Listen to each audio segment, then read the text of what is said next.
What piece of propaganda did the most damage? That OxyContin had a low rate of dependency. The US FDA food pyramid. In the 90s, child abduction fear porn was all the rage on the nightly news. And they were always the one in a million. Crazy stories with horrific deaths and would play weekly. Chris Hansen's To Catch a Predator didn't help. However, these kidnappings were extremely rare in reality. Kids lost almost all unsupervised playtime, which as it turns out is very helpful for learning how to socialize. The gasoline additive tetraethyl lead was totally safe. Getting Americans to focus on media outrage, rather than teaching them how to read legislation. 99% of people I meet that claim to be into politics seem to never talk about legislation. Which blows my mind. They'd rather talk about who said what on Twitter. Lol. You can literally ignore everything a politician says. Their job exists to read, write, and vote on legislation. Ignore everything they say, and just look up what legislation they wrote or co-wrote. Or how they voted on legislation.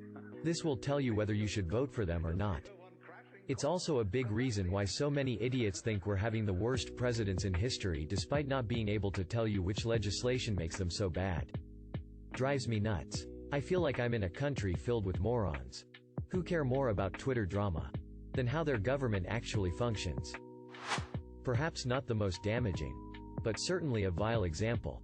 When Pope Benedict XVI told the people of sub-Saharan Africa that condoms would actually make the HIV/AIDS crisis worse. This obviously drew extreme criticism from everyone that actually wanted to improve the crisis. It is a peak example of one valuing the perpetuation of their superstitious beliefs over the life of their followers. Dr. Andrew Wakefield and his false study. It might not be the worst. But when the woman who spilled hot coffee on herself from McDonald's, she ended up with third-degree burns because the coffee temp wasn't regulated correctly and McDonald's paid people to make fun of her. And people still do to this day. Edit. Typo. When Coca-Cola paid off doctors to say that fat was what caused fatness rather than sugar. This has destroyed the health of generations. It was the total converse of the truth, pushed to all American children, and many internationally, about their health. Dr. Robert Homan Kwok's 1968 letter in New England Journal of Medicine talking of Chinese restaurant syndrome caused by MSG without any scientific evidence added a lot of content to pre-existing stigma towards East Asians. However, blinded experiments could not prove his claims. I'd argue Smokey the Bear. Before you light the torches and grab the pitchforks. Hear me out. I have a degree in environmental science with a focus on forestry. There's a lot to this, so I'll try to keep it brief. Smokey the Bear was originally used as a propaganda piece by the United States Forest Service to get the American population to assist in wildfire control via early reporting and self-dousing. The USFS pushed a zero-tolerance policy on any and all wildfire, assuming that it was detrimental to forest health and public safety. Wildfires actually have an integral role in the life and health of forests, as they clear out underbrush and allow larger, well-established trees that can easily survive these relatively low-intensity fires to thrive on the more readily available nutrients. Some tree species, like aspen, even flourish with fire. The U.S. went without wildfires for 20 to 30 years, if I remember correctly, before the USFS retracted this policy. Forests across the country grew too dense to remain healthy, overpopulated with vegetation that the environment could not support. Trees grew. Many died and became forest litter. And even still more turned once lush forests into breeding pools for tree-killing species called bark beetles. For instance, one of the biggest factors in the many California wildfires are the large swaths of land covered in dead ponderosa pine trees plagued by overpopulation of forests and a specific species of beetle that targets them. It's covered in millions of acres of tinderboxes waiting for a spark. Anyway, because of the nature of tree life expectancy, the U.S. is reaping the consequences of the mistakes of the 50s in our current time. This is, of course, only one aspect of the very complex environmental situation in the U.S., climate change being another serious factor that I'm not nearly as educated on as I am with forestry, but I hope you found this interesting.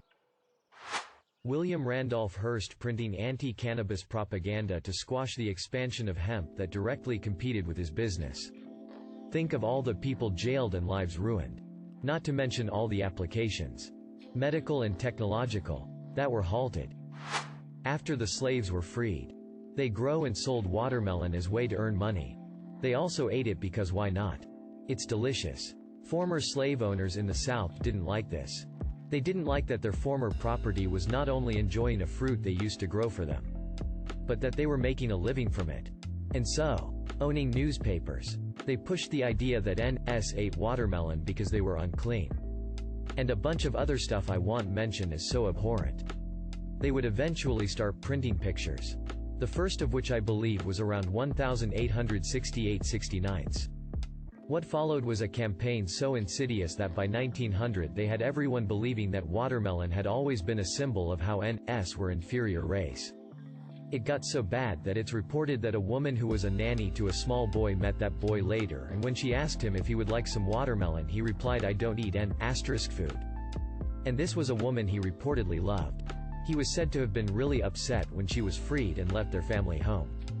To this day, watermelon is still seen as a negative to black people. Instead of being a symbol of hope and prosperity, it became a symbol of hate and ridicule. You can read more about it here if you wish. Andrew Wakefield's fraudulent research claiming a link between vaccinations and autism for the purposes of selling his own safe vaccines. He single-handedly set back not just childhood vaccinations, with a resulting unprecedented spike in measles, but fostered an anti-science sentiment that is still bearing rotten fruit in the current COVID pandemic. It's rare that you can point your finger to one person and say you are personally responsible for millions of deaths. Yet here we are.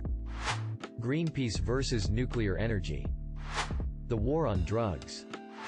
De Beers and their ad agency N.W. Air convinced America that diamonds were valuable. That one book that kicked off the witch hunts.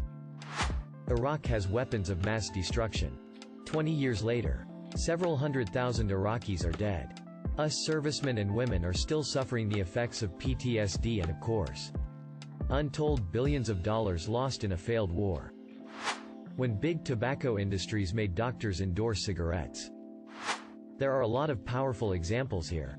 The one I think about the most is back in the 80s in the U.S. We were told constantly how the Japanese were going to rule the world because of their work ethic. Americans gave up a lot of workers' rights and time for their lives. When I finally was able to travel outside of the U.S., I heard about how Americans are workaholics. It dawned on me there was some BS propaganda going on that facilitated the current ***tie situation in the States. The Protocols of the Elders of Zion. It amplified anti-Semitism and is still the base of conspiracy theories that there's a Jewish elite that controls banks, the media, etc.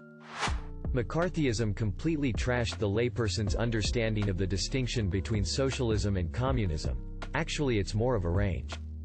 Now welfare and other social programs are often seen as the slippery slope that will turn the USA into a failure like the USSR. And not the kind of thing that just about every modern, developed democratic nation has, which improves the lives of its citizens. The carbon footprint is lie. It's not, but it is. BP made that popular in 2004. And all these years later we are still tuning off half the lights like it makes a bit of difference. Oil companies like BP contribute 71% of the carbon pollution today. So even if we the people made up the other 29% and we cleaned it all up, we would still be fucked because of them. But that footprint bullshit took the focus off of them and put it onto us. It's the same with that happened with the crying Indian ad in the 70s. Instead of focusing on the companies mass-producing plastic, the focus was put on us for buying it and disposing of it properly. In other words, in both cases they took what should be an issue of manufacture and made it an issue on consumption. For those of you who have questioned my post, The Guardian. Sustainable Business, 2017, July 10, 100 fossil fuel companies investors responsible 71 global emissions CDP study climate change. Nuclear power is bad. Boys don't cry. HIV/AIDS is a gay disease and God's wrath on those people.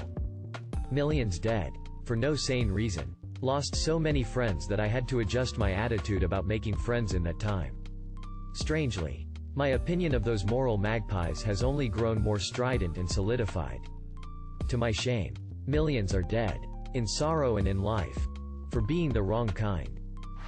When the CIA dropped care packages during the Cold War in areas of hostility just past enemy lines with condoms inside that were labeled as small but contained XL condoms, so they thought our penis average was monstrous. How about the time the US government had its ambassador to Kuwait's daughter give false testimony about killing babies in hospital incubators in order to justify entering the Gulf War? The anti-fat propaganda made by the sugar magnates. Everything that came out of Mao Zedong's mouth. It caused people to snitch on each other. Kids outed their own parents, for being intellectuals or for holding other anti-communist views. Then there were the re-education camps that separated families. Finally, his propaganda caused famine on a catastrophic scale. For Americans, Reagan's trickle-down economics. Declaring news you don't like fake news. Not actually fake news. Just a cowardly device to discredit all information rather than prove what aspects of reporting you disagree with. The vaccines cause autism thing, which has already been proven wrong several times and now serves only to further the stigma against autistic people, scare people into contracting preventable diseases. Smoking. It's good for you and makes you look cool. That I needed a college degree to live a comfortable life. Incel Keys faking the results of a study on heart disease and related to how much dietary fat people eat. His graph showed that the higher the fat you eat, the higher your heart disease will be. It was fake. There was no correlation between dietary fat intake and heart disease. This started a whole business of low-fat products. This caused obesity to rise massively as high-carb diets correlate to heart disease and obesity. This one study and the effects it has had has definitely claimed more lives than any war. The one we don't know about yet. I don't know if it's a single piece of propaganda. But generally the idea that Emperor Hirohito was literally a god, divine being. The scale of destruction and tragedy in Japan during World War II is almost unfathomable. I'm sure you could make arguments that there were other factors that contributed significantly to the Japanese public's outlook on the war. But I think everything comes back to Hirohito being divine. They were fighting for God himself. So many millions of innocents were killed or killed themselves and their families because of it. Not to mention the fact that it necessitated the use of nuclear weapons. Maybe a lot of things go similarly. But if the Japanese people thought, this is just a government of men, normal people, we can replace it if we don't like it, instead of, this is God. We must do what God says no matter what. It could have saved millions of lives and altered history significantly. The anti-German propaganda from World War I. Not directly, but because after the war everyone knew that it had been propaganda. Which made them ignore most of the reports of the Holocaust starting in Nazi Germany. Wikipedia not being a good source. You want to give money to the poor? Actually, you have to give money to the rich because it will then trickle down to the others. Is the money not reaching the poor? Damn. Better give even more money to the rich. That poor people are poor because they are lazy and rich people are rich because of their work ethic and intelligence. China and the WHO telling the world COVID couldn't be transmitted between people 6 weeks after Taiwan sounded the pandemic alarm and was internationally ignored. The idea of the welfare queen is one of the biggest blocks to government assistance programs in the US. Unions bad. A very obvious question is this: if unions are so bad and unhelpful, then why does capital work overtime to crush them? Lately, the idea that closing down small businesses and funneling everyone through big box stores will social distance us and help prevent the spread of infection, Canada 2020. Yeah. Funneling everyone through less stores and ensuring those stores will have hundreds more people going through them every day will prevent spread of infection. We believed it. On a good note, the big box stores got record profits and the richest 1% of people in the world doubled their wealth. Thank you for watching. If you enjoyed this video, don't forget to drop a like. If you would like to see more content like this in the future, subscribe and turn on notifications to be notified about future videos. Now check out one of these interesting videos.